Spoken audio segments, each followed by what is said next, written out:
Mesdames, Messieurs, bonsoir, bienvenue sur Alizé pour votre édition de 19h. Nous sommes le mercredi 18 mai. Voici les titres qui seront développés dans notre journal. Comme leurs collègues de l'Hexagone, les policiers guadeloupéens dénoncent les agressions dont ils se disent victimes. Ils ont manifesté leur colère ce matin à Pointe-à-Pitre. Les parents d'élèves de l'école Suresnes Grand-Bois du Gosier suspendent le blocage de l'établissement. Ils se battent contre la fermeture d'une classe. Entre la course à pied et le vélo, il y a désormais le stepper, sans selle et sans pédale. Cette machine hors norme débarque en Guadeloupe. Le journal, Aurélie Ronze. Mais tout de suite, nous allons prendre la direction du hall des sports de Pointe-à-Pitre. La communauté haïtienne installée en Guadeloupe célèbre aujourd'hui le drapeau haïtien. C'est en effet le 18 mai 1803 que fut créé le drapeau bleu et rouge tel qu'on le connaît aujourd'hui. Une grande fête a donc lieu en ce moment même au hall Paul Chanchon à Pointe-à-Pitre. Johan Charpentier, Titi est sur place. Bonsoir. Bonsoir Aurélie, bonsoir à tous. Ici à Pointe-à-Pitre, au hall des sports Paul Chanchon, l'hymne national vient d'être joué par la fanfare Nanoud Musique.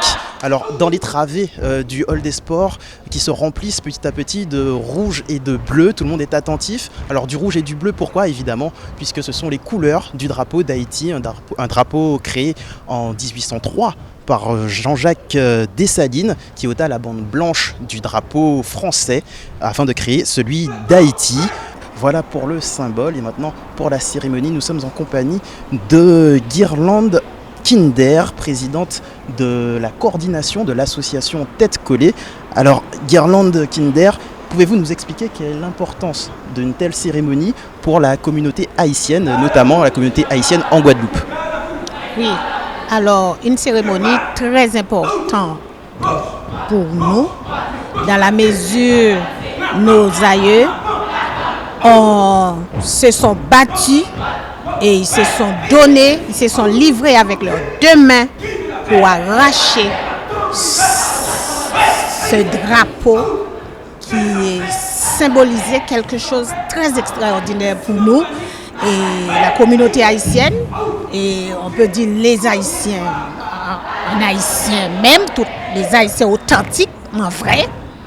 Donc, même si ils font tout pour que nous puissions pas donner le sens même de ce drapeau, mais c'est inné en nous et nous savons que ce n'est pas un cadeau que le blanc nous fait, mais c'est avec les mains de nos valeureux héros, et surtout les grands Dessalines, parce que nous sommes les filles et le fils de Dessalines.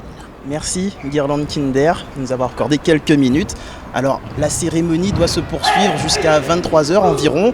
Différentes prises de parole et des animations, notamment des prestations d'artistes, sont prévues. Voilà pour cette cérémonie du drapeau national haïtien. Merci Johan Charpentier et Titi qui étaient accompagnés d'Éric Pommier. L'actualité était également sociale aujourd'hui avec cette mobilisation nationale des policiers contre la haine anti-flic. Un mouvement suivi en Guadeloupe où les syndicats Alliance Police Guadeloupe et UNSA Police appelaient à se rassembler en fin de matinée devant la sous-préfecture de Pointe-à-Pitre. Juste avant, Éric Pommier a rencontré Christian Cloc, secrétaire régional UNSA Police, qui souhaitait également aujourd'hui attirer l'attention de l'État sur les manques de moyens et d'effectifs. Christian Cloc, secrétaire départemental de l'UNSA Police, a le pas déterminé en ce jour où la police veut se faire entendre faute de moyens pour exercer dignement sa profession. Et en fait, on peut dire que c'est la grande préparation, les préparatifs avant le début de la manifestation devant la sous-préfecture de Pointe-à-Pitre. Ici, au QG de l'UNSA Police, la tension est palpable. Tout le corps de métier se révolte, impuissant face à la réalité du quotidien, une violence qui gagne du terrain. Christian Cloc exprime haut et fort son désarroi. Les voyous, selon lui, se sont adaptés à une police entièrement démunie. On vit une violence qui est quotidienne, nous, forces de l'ordre.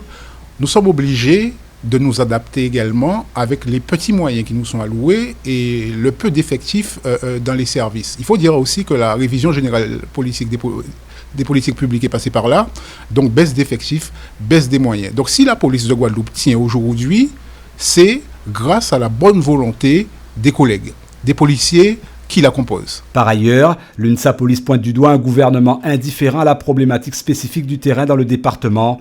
Christian Clock fait état d'une réalité qui fait froid dans le dos. 45 homicides en 2015, 14 homicides depuis le début de l'année, 25 tués sur les routes depuis janvier.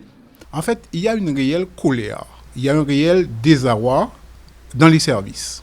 Que les collègues, ils se sentent abandonnés par leur ministre de tutelle, à savoir M. Bernard Cazeneuve, qui jusqu'à maintenant n'a eu aucun mot à l'endroit des Guadeloupéens, des policiers guadeloupéens que nous sommes et de la population guadeloupéenne en général. À aucun moment, il n'a prononcé un mot d'indignation et de compréhension pour dire que c'est inadmissible ce qui se passe dans notre territoire. Les policiers en colère, suite et pas fin de leurs revendications, ils entendent revenir à l'assaut tant que la profession servira de cible, trop facile face à autant d'incivilités. Et les policiers qui s'étaient donc donné rendez-vous en fin de matinée devant la sous-préfecture de Pointe-à-Pitre. Comme vous le voyez sur ces images, ils ont souhaité choquer la population avec de faux corps dissimulés sous des draps blancs. Une simulation pour montrer le nombre de policiers tués dans leurs fonctions. Notez également qu'en Martinique, une cinquantaine de policiers étaient mobilisés aujourd'hui devant l'hôtel de police de Fort-de-France pour dénoncer la montée de la violence à leur égard. Des agressions dont sont également victimes les sapeurs-pompiers de Guadeloupe, des agressions qui semblent s'être multipliées ces derniers temps. Dans un communiqué, le président du SDIS, Faber Micheli, lance un appel au civisme. L'école Grand-Bois au Gosier était encore bloquée aujourd'hui. Depuis vendredi, les parents d'élèves protestent contre l'annonce d'une fermeture de classe à la rentrée prochaine. Une délégation devait être reçue aujourd'hui en fin de matinée par le recteur d'académie au siège du rectorat. Le reportage de Muriel Barlagne. Des parents et des élèves en colère devant le rectorat de la Guadeloupe. Ils dénoncent la fermeture d'une classe à l'école primaire Turenne-Thénard de Grand-Bois. Depuis le 12 mai, ils sont mobilisés. Ils ont lancé une pétition qui a obtenu 200 signatures et qui a été transmise au recteur d'académie Camille Galap par courrier. Ce dernier se serait montré réceptif lors d'une conversation téléphonique, mais ne se serait pas engagé. Pour ses parents d'élèves, cela ne suffit pas. On attend de sa part un engagement comme quoi il n'y aura pas de fermeture de classe parce que ça ne se tient pas. C'est vrai qu'il se résume aux chiffres au niveau du rectorat. Ils se sont d'ailleurs trompés, donc il est d'accord en fait pour revenir sur sa position. Donc, mais nous, on veut un engagement ferme qu'il n'y aura pas de fermeture d'école à la rentrée à Grand-Bois. L'école est restée porte close depuis le début du mouvement. Avec 160 élèves, elle a déjà fait l'objet d'une fermeture de classe l'année dernière.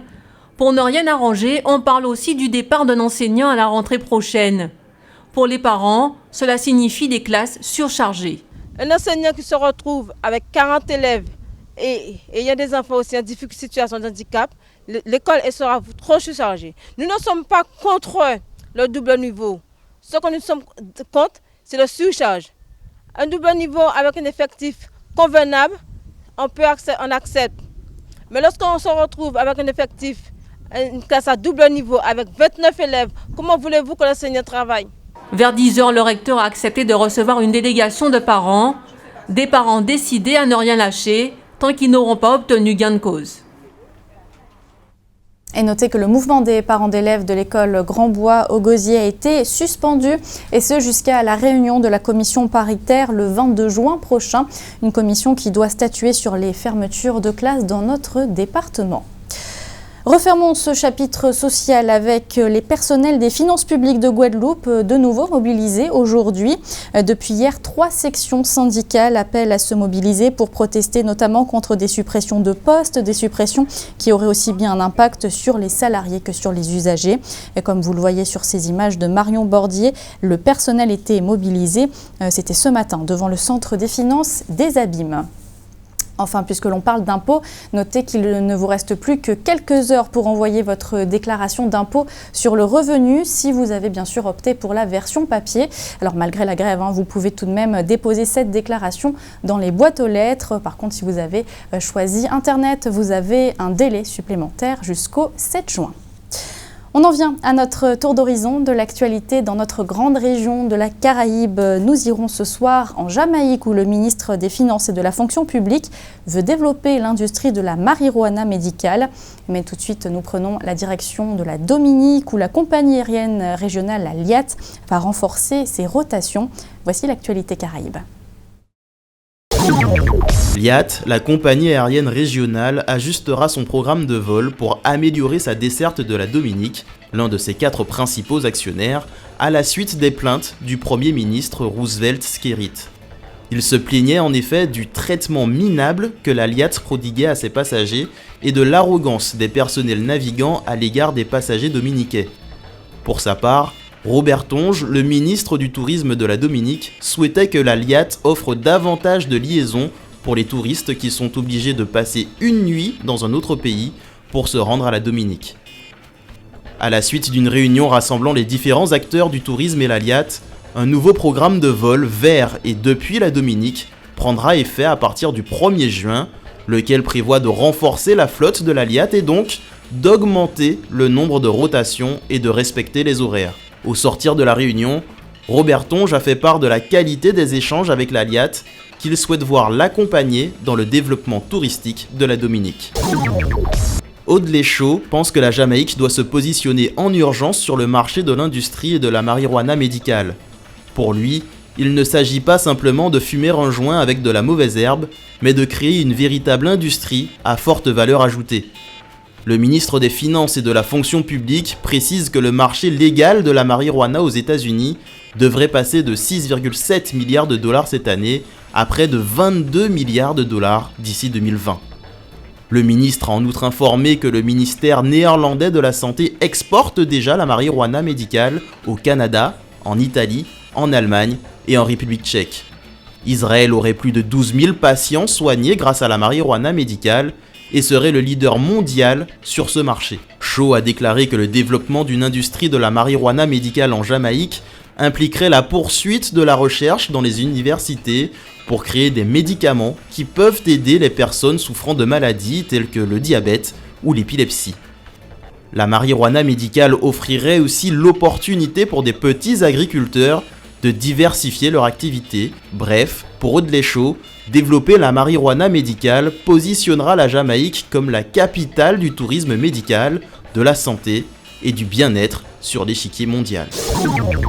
Nous l'avions annoncé dès novembre, aujourd'hui c'est chose faite. Le câble opérateur américain Liberty Global, contrôlé par le milliardaire John Malone, a annoncé avoir finalisé un accord pour le rachat du groupe britannique de télécommunications Cable and Wireless Communications, CWC.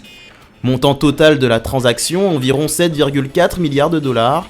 Cette acquisition va permettre d'augmenter la présence de Liberty Global en Amérique latine et dans les Caraïbes, où CWC est principalement actif. La nouvelle entité devrait totaliser dans ces régions plus de 10 millions d'abonnés pour des services câblés ou mobiles de télévision, de téléphonie ou internet.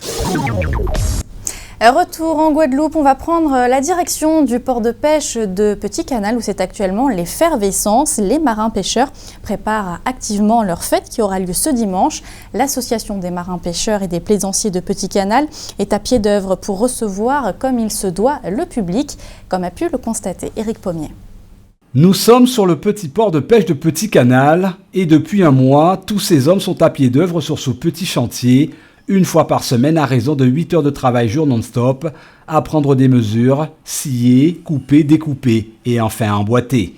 Ils sont tous marins-pêcheurs ou plaisanciers de la commune, tous concentrés sur la construction d'un abri autour de ce container qui pendant un an servait d'entrepôt.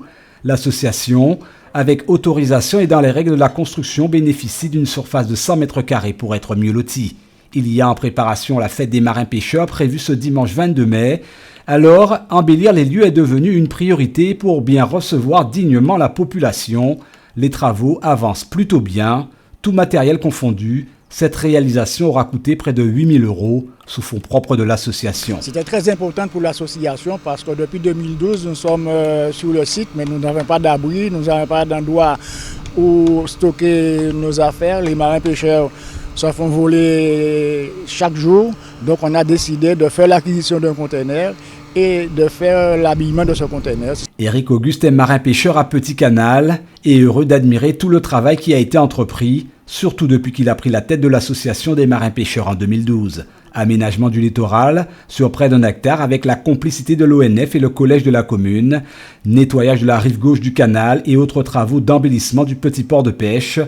Outre tous ces engagements, Éric Auguste tient avant tout à cette fête des marins-pêcheurs qui est organisée depuis 3 ans, depuis en fait l'installation de la nouvelle municipalité. C'est très important pour tous les marins-pêcheurs parce que nous avons invité pas mal d'associations des marins-pêcheurs de la Guadeloupe. Chaque année, elles viennent en nombre et cette année, nous espérons avec les réservations que nous avons déjà, qui seront beaucoup plus nombreux cette année. Le 22 mai, Éric Auguste a préparé un programme sur mesure pour que la fête soit belle, ainsi permettre aux invités de découvrir autrement Petit Canal et son littoral, et surtout cette messe, moment précieux pour hommes du grand large. Vous savez, les marins-pêcheurs, ce sont des croyants. Ce sont des croyants depuis toujours. Moi, je suis d'origine saintoise, donc je connais ce que c'est que la fête des marins.